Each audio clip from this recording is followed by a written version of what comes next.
So let's face it, we consume so many products, whether it be for that new TV that you wanted to upgrade, or maybe you wanted a bigger car, or maybe those new shower curtains that you saw at the store that maybe perhaps you kind of like. The truth is, we love buying items. And so what I'm gonna do today in this video is we're gonna discuss 6 minimalistic habits that you can implement in your life, some hacks that you can use to not only save money, it's gonna be better for the environment, it's gonna be less clutter, it's gonna be easier to clean. There's so many benefits to this that I don't think you wanna miss out. So let's go back to my apartment. I'm gonna show you guys around and show you some of these different things that I've implemented in my life that have really helped become more efficient. So let's go do that now. So in a world where we are so focused on materialistic goods, I wanted to bring a video to you guys to show you some of the sort of minimalistic hacks that you can use in your life to not only simplify your life, but to create a more efficient lifestyle and to optimize everything throughout your day. So let's just get started with this video. We don't want to beat around the bush here. And let's start with one of the first things that I think is really interesting as sort of this hack or this thing that I like to do in order to consume less materialistic items that I find myself just being in a happier position. One of those actually really ties in well with sort of the holiday season here coming up, and that is by buying experiences rather than paying for items and actual goods that people like to buy for each other. So what I like to do here is if you're gonna get somebody a gift for Christmas, for their birthday, for other holiday events, I think it's a really interesting idea to gift somebody an experience. So a great example of this is when I was younger, my uncle would take me to a hockey game for a Christmas present. I thought it was a wonderful gift, and not only do I find it to be more thoughtful, but you know, it's something that I actually end up remembering a lot longer than most kind of materialistic items, such as, let's say that somebody, one of your relatives gives you an item that you don't really use very much, but you really do appreciate the thought that they were thinking about you, and that's kind of what matters, the thought that matters, right? With a lot of gifts during Christmas and birthdays. But over time, maybe that item will sit on your desk for a couple years, maybe it ends up in your closet, and then eventually you forget where it came from and you throw it out 10 years later, or it just piles up in your attic or in your basement somewhere, maybe in your garage. So giving the gift of experiences, whether that be taking somebody to an amusement park, taking somebody on a vacation, taking somebody to a wine tasting tour, or maybe some other type of interesting event, I think is just a really cool idea to sort of cut back on the actual things that you have within your house. Now, the next tip that I have for you guys is to consider going paperless. Now look, we're coming into 2020 here, and people are still getting bank statements in the mail, they're still getting credit card bills in the mail, they're still reading newspapers. I used to do all of these just a few years ago, and it wasn't until I really realized that, look, it's just not really necessary. First of all, it creates a lot more waste. It's not good for the environment to have all of these different things coming in the mail all the time when you can simply just do it online. So online banking versus getting those paper statements every month, that's what I prefer to do. And honestly, when I was younger, I used to read a lot of newspapers.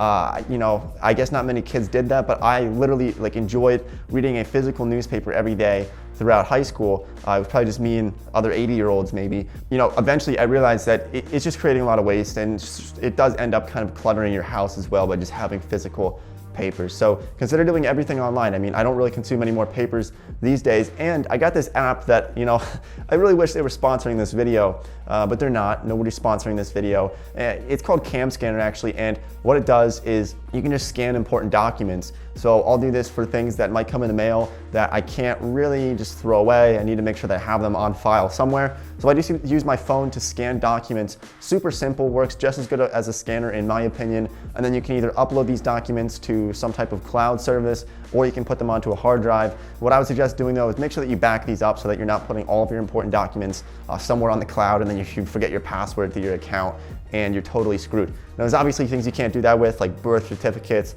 or social security cards, but when you look at most older people, they have filing cabinets of papers, and I just don't think that's necessary for millennials and Generation Z coming into this new era of paperless. So consider doing that. It's going to save you a lot of space and a lot of headache in my opinion. Now, another thing that I like to do is I like to plan everything the night before or even the week before I actually start my day. So what I mean by this is you spend less time thinking during the day of about what you're gonna wear for that day. I've seen people who will wake up and then they'll think, what should I wear today? Do I have any clothing that matches? Do I have any clean clothes to wear? And they'll spend 15 minutes thinking about it, then another 15 minutes ironing a shirt that they found in their pile of clothing somewhere. And it just kind of creates a slow start to a day. So if you're really trying to optimize your day, I would consider finding a way to kind of plan everything out the night before. So not only should you be planning out what you're gonna wear the next day, I like to do this by just simplifying my wardrobe entirely, by just having only really a few different options. Obviously a number of those clean clothing, but then I just do laundry like every week or every other week. But planning your meals. This could even mean making some of your meals the night before, throwing your stuff in a crock pot the night before, making the sandwiches, making your lunch the day before, so that you're pretty much ready to go out the door when you wake up in the morning. I also like to make a smoothie, kind of put the main ingredients together the night before so that in the morning I just wake up, blend it, and I'm ready to go, and I'm good to go. And it's a lot faster for myself. Guys, look, number 4 here is to stop bargain hunting. Look, Black Friday is coming up next week, and it's one of my least favorite days of the year because so many people end up spending so much money on things that they just don't need. And it's kind of 2 problems that I have with this. One of them is that people just spend money that they don't need or that they don't even have. I was in Best Buy the other day because they really had to get something for my computer, for work, and it was incredible how many times they pushed their credit card onto me trying to get me to finance things that I could buy at Best Buy. If I wanted a TV, I could get it on 18-month financing for it. Guys, look, if you don't have the money to buy something right now, if you can't buy 10 of those items right now, then you really shouldn't be considering even buying one, especially if it's an item that's not necessary whatsoever. So Black Friday, I avoid it like the Black Plague. I just think that when people say that they save $200 on this clothing and they still spend $200 on it, well, I don't really view it as saving money. I just kind of view it as spending more money that didn't need to be spent. And you know, I think there's a balance there, but kind of taking it from a minimalistic standpoint, look, if you're gonna be buying things that you don't necessarily need, especially if it's something that you know you don't really need to upgrade this item. Maybe you have a 42-inch TV and you see that there's a 60-inch TV for you know, a few $100s on Black Friday, you're gonna save $200. Is it really worth it to upgrade it to get a bigger TV? I don't know. To me, it's not. I just think that upgrades, people are going for them too often, and they're kind of falling into this trap from a lot of businesses. So it's gonna save you a lot of money, and you're gonna have a lot less clutter by just not going out on Black Friday. And I know there are some good deals out there. I've seen some good deals, but I just can't stand the headache of waiting in a line, running around, getting trampled by people trying to save a couple $100. It's just not worth it to me. The next one that I think is important for myself, it's actually pretty simple. It sounds simple, but a lot of people don't do this.